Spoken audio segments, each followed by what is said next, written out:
Hello friends, सुबह के 7 बजे ऑलमोस्ट। ये देखो, मैं दिखा भी देती हूँ आपको। 6:59, हाँ 59 मिनट्स हो रहे हैं। 19 मई की डेट है आज। और मैं सोचा कि मैं आपको भी बता दूं कि मैं कैसे नहाती हूँ। यूजुअली आप लोग सब नहाते हैं, मतलब लड़के लड़कियां आदमी औरत सब नहाते हैं। लेकिन आप लंबे समय तक यंग बने रहना चाहते हैं तो इस तरह से नहाइए। आपकी एज, मतलब जितना भी आप जिएंगे ना, जो भी आपकी लाइफस्टाइल है, आपकी एज में 5 साल का इजाफा हो जाएगा। और मैं गारंटी के साथ इस चीज को कह रही हूँ। लेकिन नहाने में आपको थोड़ा चेंजेस करने पड़ेंगे। जो आप ऊपर से नहाते हो, मतलब पानी डाल के जैसे नहाते हो, उसके साथ साथ आपको अंदर से भी नहाना है। मतलब अपना ये जो फूड पाइप है ना, जो हम खाना खाते हैं जहां से, तो ये पूरा फूड पाइप, इसकी क्लीनिंग भी बहुत जरूरी है। मतलब अगर आप ये क्लीनिंग नहीं कर रहे हो तो आप अपने लाइफस्टाइल में एक बहुत बड़ा मतलब मिस्टेक कर रहे हो। उसका रीजन मैं आपको बता देती हूँ कि चाहे जो खा लो, अगर अपना बॉडी उसको एब्जॉर्ब नहीं कर रही है तो वो खाया पिया सब बराबर हो जाता है, वो आपकी बॉडी में लगता नहीं है। वो कहते हैं ना कि मैं खाता तो बहुत हूँ, मैं ड्राई फ्रूट्स भी खाता हूँ, मैं जूस भी पीता हूँ, बट मेरे को लगता नहीं है। तो वो लगेगा कैसे? उसको लगाने के लिए ये बहुत जरूरी है कि हम जो भी खा रहे हैं वो अपनी बॉडी में लगे। और बॉडी में हम जो भी खाते हैं वो बॉडी में एब्जॉर्ब कहाँ से होता है? जिनको हम अपनी आंतें बोलते हैं, बावल बोलते हैं जिनको ना।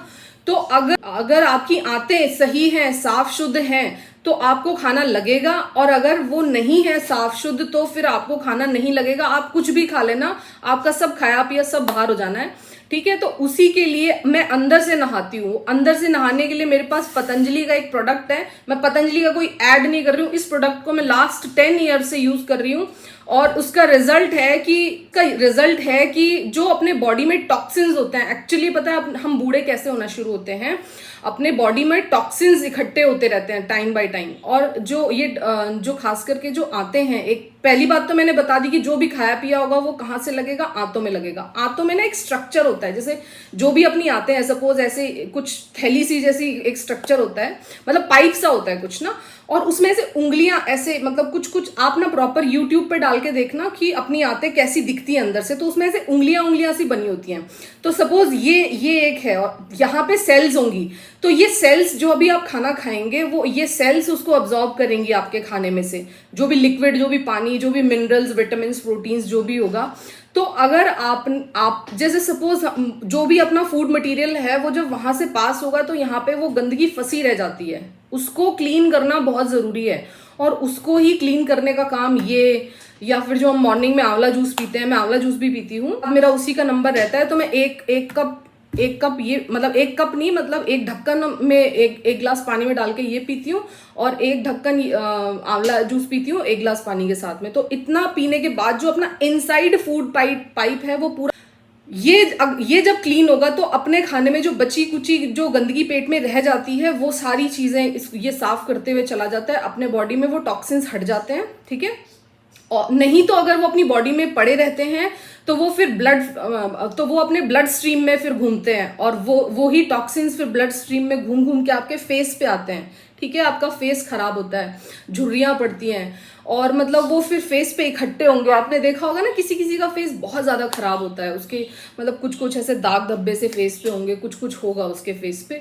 तो वही वो कमाई हुई वो 8, 10, 15 साल की वो गंदगी होती है, वही आपके फेस। मैं कहती हूँ ना कि किसी की भी हेल्थ चेक करनी हो ना, उसका फेस देख लो आपको। अच्छा, ये जो गंदगी जो हमारे बॉडी में रह जाती है ना, ये हमारे सब चीजों पे फर्क करती है। ये इससे हमारा एनर्जी लेवल भी कम होता है। मतलब ऐसा ही नहीं है कि केवल सुंदर, अपना एनर्जी लेवल भी इंपैक्ट करता है। अगर बॉडी के ब्लड स्ट्रीम में वो गंदगी घूमती रहेगी तो वो आपके जो न्यूट्रिशंस हैं, जो बॉडी में एसेंशियल पार्ट हैं, जो आपके छोटे छोटे अंग जितने में हैं, उनको काम वाम करने में भी परेशानी होगी। फिर आपके लीवर पे बहुत गलत इंपैक्ट पड़ेगा। आपकी किडनीज, मैं बहुत ज्यादा इन दिनों में सुन रही हूँ कि लोगों को किडनी की बहुत परेशानी हो रही है। किडनी की परेशानी उन्हीं लोगों को ज्यादा होती है जिनकी फूड हैबिट्स बुरी नहीं, बहुत बुरी होती हैं।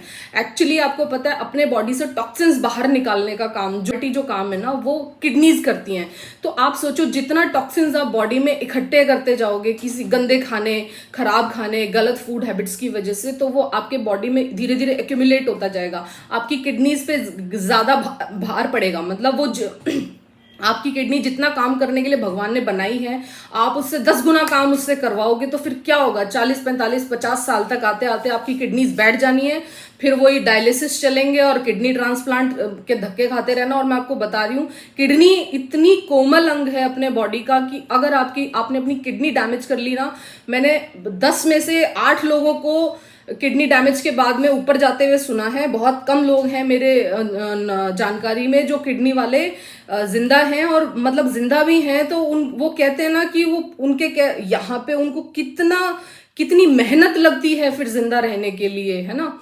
तो उतना अपने बॉडी को अनावश्यक, पहले तो खराब खाना ही नहीं है, और अगर आप जो भी खाते हो, जो दिन भर में जो भी हम खाना भी खाते हैं, तो उससे भी जो टॉक्सिन्स बॉडी में बनते हैं, और जो भी गलत फूड हैबिट्स की वजह से अपने बॉडी में टॉक्सिन्स बनते और इकट्ठे होते भी हैं, तो वो अगर आप ये मॉर्निंग में ये और आंवला जूस लेंगे तो वो आपकी बॉडी से बाहर हो जाएगा, आपकी किडनी तक पहुंचेगा ही नहीं। किडनी तक वो चीज जाएगी जो भी टॉक्सिन आपने अपनी आंतों में सहेज के रखा हुआ है, वो थोड़े टाइम बाद में वो जो ये वाला स्ट्रक्चर होता है ना, वो उसको सक कर लेगा, वो उसको ब्लड स्ट्रीम में ले आएगा, ठीक है। और वो ब्लड स्ट्रीम में आने के बाद में फिर वो आपकी बॉडी में ब्लड स्ट्रीम में घूमेगा वो टॉक्सिन, फिर किडनी उसको बाहर निकालेंगी, तो आप अपनी किडनीज पे अनावश्यक प्रेशर दे रहे हैं।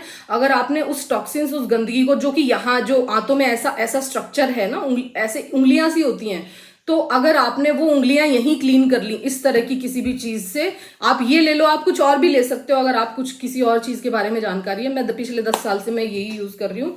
तो अगर आपने ये वाला स्ट्रक्चर को आंतों में ही क्लीन कर लिया और उस टॉक्सिन को ब्लड फ्लो तक जाने ही नहीं दिया, तो आपकी किडनीज भी सुरक्षित रहेंगी, आपका लीवर भी सुरक्षित रहेगा। आपको पता है, आप जो भी गंदगी खाते हो, ब्लड स्ट्रीम में जो भी गंदगी होती है वो लीवर में भी जाके स्टोर होती है, लीवर भी आपका डैमेज होता है उससे। तो किडनी और लीवर ऐसी चीजें हैं ना कि आप कितना भी पैसा खर्च कर लेना, आपको कोई नहीं देने वाला, चाहे आप पैसे वाले हैं चाहे आप कम पैसे वाले हैं। और यकीन नहीं होता तो अपने बड़ों को देख लें जिनकी भी किडनी और लीवर खराब हुए हैं, आज वो भगवान के पास हैं। मैं किसी को भी ऐसे नहीं कह रही हूं मतलब कि ये कोई अच्छी बात है बुरी बात है, मैं जस्ट, मेरा काम है बताना। मैंने जितने भी किडनी और लीवर के पेशेंट सुने हैं उनको बहुत ज्यादा परेशान होते ही देखा है। तो अपने इन दोनों अंगों की रक्षा के लिए, बुढ़ापा तो एक बात बता रही हूँ कि भाई आप अपने बॉडी में टॉक्सिन्स रुकने ही नहीं देंगे तो फेस पे क्या ही आएगा। लेकिन सबसे ज्यादा बड़ी बात, अगर आप अपनी किडनी और लीवर को सुरक्षित रखना चाहते हैं तो एज अर्लीस्ट एज पॉसिबल मैं जो ये रेमेडी आपको बता रही हूँ, इस तरह की चीजें अपनी लाइफस्टाइल में शुरू करें ताकि आपके किडनी और लीवर डैमेज ना हो। आजकल मैं बहुत ज्यादा सुन रही हूँ कि 45-50 आते आते लोगों को किडनी और लीवर की समस्याएं शुरू हो जाती हैं, फिर वो डॉक्टर्स के चक्कर काटना शुरू होते हैं। और इसका इलाज इतना ज्यादा महंगा भी है, और महंगा होने के साथ साथ ये किडनी और लीवर का जितना भी इलाज है ना, वो मतलब अगर बीमारी हो गई ना तो वो ऑलमोस्ट लाइलाज बीमारी है। आपका पूरा बैंक अकाउंट घर खाली हो जाएगा किडनी और लीवर के इलाज कराते कराते, और बाकी के जो आपके आसपास वाले हैं ना उनको नानी याद आ जाएगी। उनको मतलब कि जो किडनी और लीवर के रोगी के जो को टेक केयर करने वाले होते हैं ना, वो पेशेंट तो खुद परेशान होता ही होता है, उसको जो टेक केयर करने वाला जो प्राइम रिस्पॉन्सिबल पर्सन होता है उसकी भी कहते हैं ना, उसको भी नरक सा दिखाई दे जाता है। इतना ज्यादा मेहनत मांगते हैं किडनी और लीवर के पेशेंट्स, ठीक है।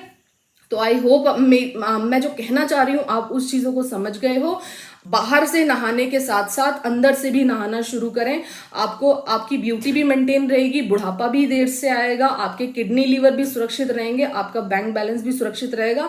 जो पैसा आप बीमारियों में और डॉक्टर्स को देंगे वो पैसा आप मजे करने में खर्च करना, आप घूमने फिरने में खर्च करना, आप या फिर आपकी जो भी लेजर एक्टिविटी जो भी आपको फील होता है आप उसमें खर्च करो। बीमारियों से जितना बच के रहोगे, और बीमारियों से बचना है ना तो टाइमली बॉडी की टेक केयर करना शुरू करो। ये गाड़ी है आपकी ना, मतलब कि ये जो बॉडी है आपकी, ये गाड़ी है, इसमें जितना अच्छा पेट्रोल डालोगे उसकी टाइमली सर्विस करते रहोगे। ये सर्विसिंग एक्टिविटीज हैं, बॉडी की सर्विसिंग एक्टिविटीज हैं। जो अपनी गाड़ी को जितना बढ़िया तेल वेल डाल के बढ़िया चलाता है, सर्विसिंग कराते रहता है टाइम से, उसकी गाड़ी उतनी लंबी चलती है, उतनी बढ़िया चलती है। और जो इस गाड़ी को, जो भगवान ने गाड़ी सबको सेम दी है, ऐसे भगवान ने कोई किसी भी चीज में वो नहीं करा कि किसी को क्रेटा दिया। और भगवान सबको, एक छोटे बच्चे की अगर हम बात करें, भगवान सबको एक जैसा शरीर दे के भेजता है। ठीक है, लेकिन वो हमारे हाथ में है कि हम उस गाड़ी को किस तरह से यूज करते हैं, उसकी टाइमली सर्विस कराते हैं कि नहीं कराते, उसमें पेट्रोल कैसा डालते हैं। मैंने अक्सर देखा है कि लोग मंदिर की सफाई बहुत अच्छे से करते हैं, उनको लगता है कि भगवान उसमें बसते हैं, भगवान वहां रहते हैं। मैं आपको सच बताऊं, भगवान यहाँ रहते हैं, इस बॉडी में भगवान रहते हैं, आप सब के अंदर भगवान रहते हैं। इस बॉडी को साफ रखने की कोशिश करा करो, जितना ज्यादा इस बॉडी को साफ करने की कोशिश करोगे ना, भगवान आपसे उतना ज्यादा हैप्पी रहेंगे। मैं तो कहती हूँ कि मंदिर की सफाई चाहे 10 दिन में कर लिया करो, लेकिन इस बॉडी की अंदर से सफाई, जिसके अंदर भगवान बसते हैं। अगर आप हिंदू हैं तो आप वो जानते ही होंगे ना कि अपने मतलब आत्मा के रूप में भगवान अपने अंदर रहते हैं। तो जिस चीज के अंदर एक्चुअली भगवान रहते हैं, मुझे नहीं पता मंदिर में भगवान है या नहीं है, लेकिन मैं इतना जानती हूँ कि इस बॉडी में भगवान जरूर है। और उस भगवान की खातिर उस अंदर से बॉडी को अपना क्लीन रखें, अच्छे से अच्छा खाएं और उस मंदिर की सफाई डेली करें। चाहे आप अपने वैसे मंदिर जो पूजा पाठ वाला मंदिर होता है, चाहे उसकी 10 दिन में सफाई कर लें, लेकिन इस बॉडी की आप डेली अंदर से सफाई जरूर करें। आपकी उम्र भी बढ़ेगी, आपकी किडनी और लीवर भी सुरक्षित रहेगा। इतना ही कहना था। कुछ बुरा लगा हो किसी को, देखो किसी की धार्मिक भावनाओं को ठेस पहुंचाने का मेरा कोई लक्ष्य नहीं है। कुछ चीज थी, ये करने जा रही थी आज, ये पीने जा रही थी, तो मुझे लगा कि ये चीज भी मुझे बता देनी चाहिए। आई होप आप मेरी बातों को सही से लेंगे, जो कहना चाह रही हूँ वो समझेंगे, बुरा नहीं मानेंगे। ठीक है, so thank you so much for listening, take care, bye bye.